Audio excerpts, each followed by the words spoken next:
அண்மைச் செய்தி. ஊரக வளர்ச்சித்துறையின் நலத்திட்டங்கள் மக்களை சென்று சேர வேண்டும் என முதலமைச்சர் விஜய் உத்தரவு பிறப்பித்துள்ளார். இதுகுறித்த கூடுதல் விவரங்களோடு செய்தியாளர் பாண்டியராஜன் இணைப்பில் உள்ளார். அவரிடம் பேசலாம். பாண்டியராஜன், வணக்கம். இது குறித்தான முழுமையான விவரங்கள் என்ன பதிவு பண்ணலாம்? தமிழ்நாடு முதலமைச்சர் விஜய் அவர்களுடைய தலைமையில கடந்த 2ஆம் தேதியிலிருந்து ஒவ்வொரு துறை ரீதியிலான அந்த ஆய்வுக் கூட்டங்கள் என்பது நடைபெற்று வருகிறது.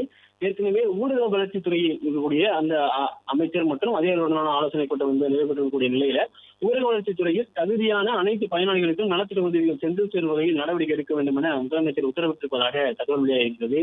ஊரக வளர்ச்சித்துறையில் பல்வேறு நலத்திட்டங்கள் அரசு சார்பில் மக்களுக்கு வழங்கப்பட்டிருக்கிறது. குறிப்பாக ஊரக சாலை மேம்பாடு, சீரமைப்பு பணிகள், பாலங்கள் கட்டுவதற்கான மாநில சிறப்பு நிதியுதவி, பள்ளிகள் உட்கட்டமைப்பு உள்ளிட்ட திட்டங்கள் எல்லாம் இந்த ஊரக வளர்ச்சித்துறை மூலமாக கட்டப்படுகிறது. அதே போல பிரதமருடைய ஊரக குடியிருப்பு திட்டம், முதல்வருடைய வீடு கட்டும் திட்டம், வீடுதோறும் சுகாதாரமான கழிவறை, வீடுதோறும் குடிநீர் இணைப்பு உள்ளிட்ட பல்வேறு திட்டங்கள் உள்ளகத்தை வாயிலாக செயல்படுத்தப்பட்டிருக்கிறது.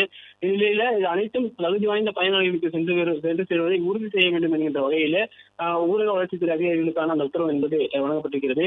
ஒரு சில பயனாளிகளுக்கு திட்டங்கள் சென்று சேருவதில்லை என பல்வேறு தொகுதிகளில் இருக்கக்கூடிய மக்கள் புகார் தெரிவிப்பதாக தகவலானது வெளியாகிருக்கிறது. இந்நிலையில் தகுதியான அனைத்து பயனாளிகளுக்கும் திட்டங்கள் சென்றடைவதை உறுதி செய்ய வேண்டும் என முதலமைச்சர் உத்தரவிட்டிருப்பதாக தெரிவிக்கப்பட்டிருக்கிறது.